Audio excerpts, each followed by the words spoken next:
नमस्ते बच्चों, हिंदी क्लासेस में आपका स्वागत है। हम पीयूष प्रवाह पाठ्य पुस्तिका का पाठ 2 सत्य के प्रयोग पढ़ रहे थे। इसके 4 अंश हम पढ़ चुके हैं। सभ्य पोशाक में बलवान से भिड़न, तीसरा आत्मिक शिक्षा, चौथा शांति निकेतन। आज इसी पाठ का हम 5वां अंश शुरू करने जा रहे हैं, खादी का जन्म। मुझे याद नहीं पड़ता कि सन 1908 तक मैंने चरखा या करगा कहीं देखा हो। फिर भी मैंने हिंद स्वराज्य में यह माना है कि चरखे के जरिए हिंदुस्तान की कंगालियत मिट सकती है। और यह तो सबके समझ सकने जैसी बात है कि जिस रास्ते भूखमरी मिटेगी उसी रास्ते स्वराज्य मिलेगा। देखिए, यहाँ गांधी जी खादी के माध्यम से स्वावलंबन और स्वराज्य प्राप्ति का सिद्धांत लाना चाहते हैं। चरखे से गांधी जी का ऐसा मानना है कि चरखे से व्यक्ति में आत्मनिर्भरता आएगी, है ना। व्यक्ति स्वावलंबी बनेगा और वह छोटे छोटे व्यवसाय शुरू कर सकेगा, जिससे देश की गरीबी मिटेगी। और जिस रास्ते गरीबी मिटेगी, भूखमरी मिटेगी, उसी रास्ते हमें स्वराज्य की प्राप्ति होगी। अर्थात हम किसी विदेशियों पर निर्भर नहीं रहेंगे, आत्मनिर्भर बन पाएंगे और इससे क्या होगा, धीरे धीरे हमें अपना स्वराज्य फिर से प्राप्त होगा। सन 1915 में मैं दक्षिण अफ्रीका से हिंदुस्तान वापस आया।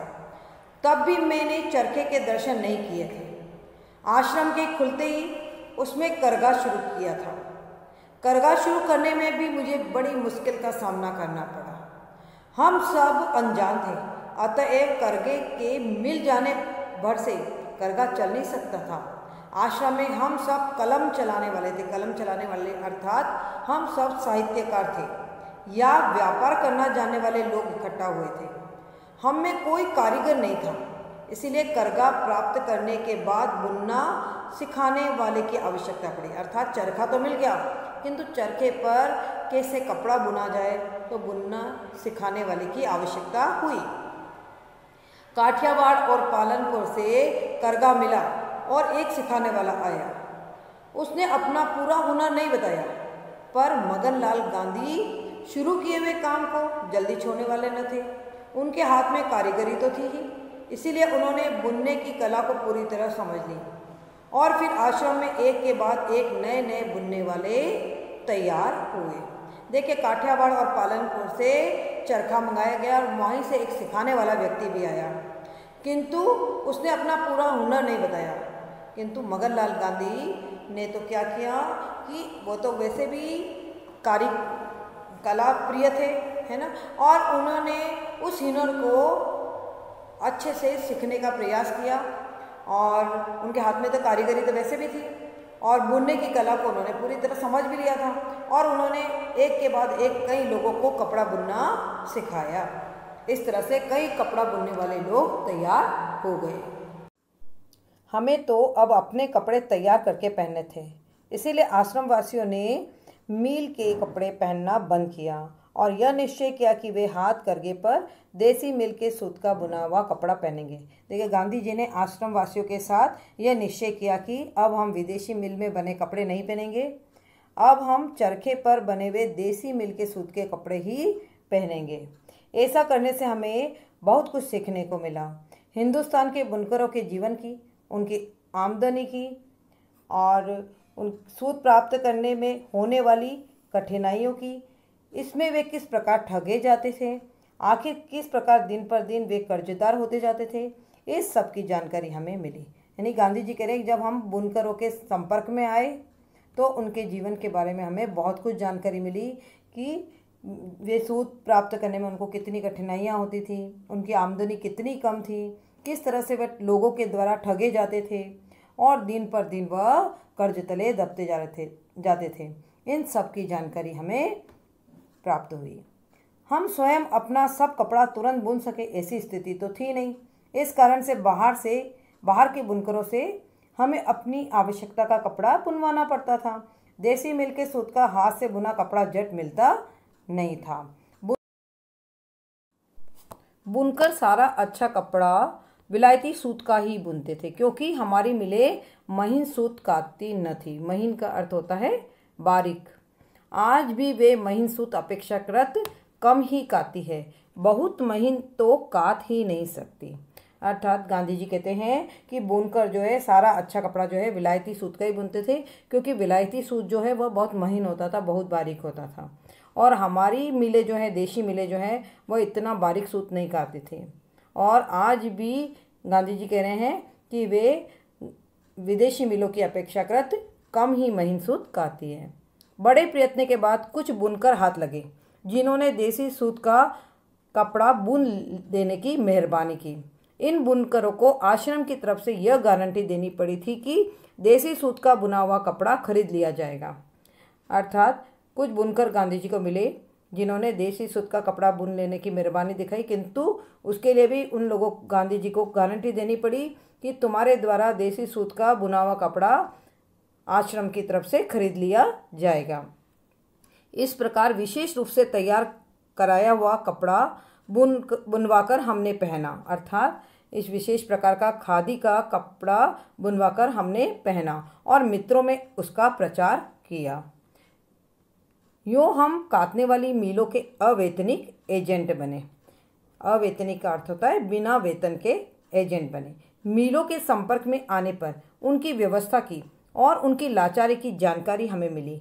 हमने देखा कि मिलों का ध्येय, ध्येय का अर्थ होता है उद्देश्य, खुद काटकर खुद ही बुनना था। अर्थात विदेशी मिलों का उद्देश्य क्या था? खुद सूत काटकर, सूत का अर्थ धागा होता है, सूत काटकर खुद ही कपड़ा बुनना था। वे हाथ करघों अर्थात चरखों की सहायता स्वेच्छा से नहीं बल्कि अनिच्छा से करती थीं। यह देखकर हम हाथ से काटने के लिए अधीर हो उठे। अधीर का अर्थ होता है व्याकुल हो उठे। हमने देखा कि जब तक हाथ से काटेंगे नहीं तब तक हमारी पराधीनता बनी रहेगी। अर्थात गांधी जी यहाँ यह कहना चाहते हैं कि व्यक्ति आत्मनिर्भर बनेगा तभी हमें पराधीनता से मुक्ति मिलेगी, हमें स्वतंत्रता की प्राप्ति होगी। मिलों के एजेंट बनकर हम देश सेवा करते हैं ऐसा हमें प्रतीत न हुआ। लेकिन न तो कहीं चरखा मिलता था और न कहीं चरखे का चलाने वाला मिलता था।